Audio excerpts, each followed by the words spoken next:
नमस्कार. श्री ब्रह्मचैतन्य महाराज गोंदवलेकर प्रवचन. आज 5 ऑगस्ट. देहच मी हा भ्रम.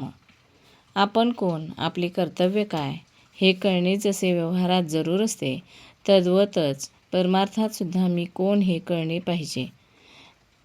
ज्याला मी माझे म्हणतो तो मी नव्हे खास. माझा देह म्हटल्यावर मी त्याहून निराळाच नव्हे का?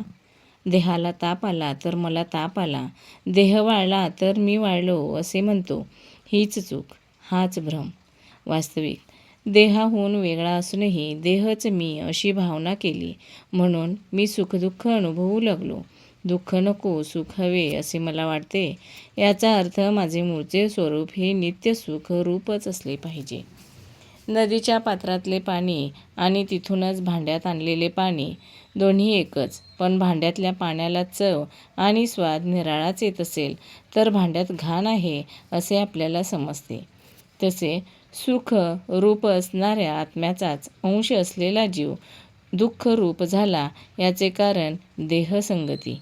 एका गृहस्थाची बायको बाळंत झाली तेव्हा त्याच्या मित्रांनी डॉक्टरची मदत आणि अशा इतर अनेक बाबतीत धावपळ केली, पण त्याने सोयर मुळीच पाळले नाही. त्या मित्राप्रमाणे आपण देहाबाबत वागले पाहिजे.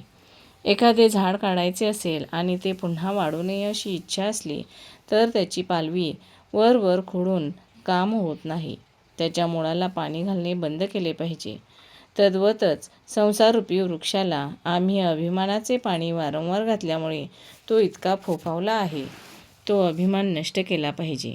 मी कर्म केले हा भ्रम टाकून दिला पाहिजे. खरा कर्ता ईश्वर असताना जीव विनाकारणच मी कर्ता असे मानतो. कर्तृत्व आपल्याकडे घेतल्यामुळे जीव सुखदुःख भोगतो. तेव्हा मी कर्ता नसून रामकर्ता ही भावना वाढविणे हीच खरी उपासना होय. आपल्या आयुष्यात ज्या ज्या गोष्टी घडतात त्या सर्व भगवंताच्या इच्छेनेच घडतात अशी पूर्ण खात्री झाली की मग सुखदुःख उरत नाही. ज्याची खरी अशी निष्ठा आहे त्याचे तेज काही निराळेच असते. अशा माणसाला अचल समाधान लाभते. किंबहुना हेच साधुत्वाचे मुख्य लक्षण जाणावे. हे आपल्या अंगी यावे म्हणून साधनाची सर्व खटपट असते.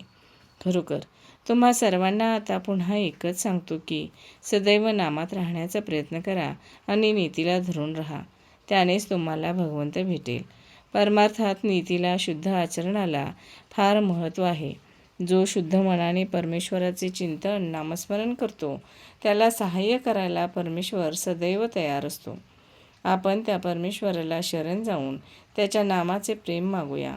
दीनदयाळ भक्तवत्सल परमेश्वर कृपेचा वर्षाव करेल याची खात्री बाळगा. नामस्मरण समजून करावे. समजून म्हणजे राम करता या भावनेत राहून. धन्यवाद.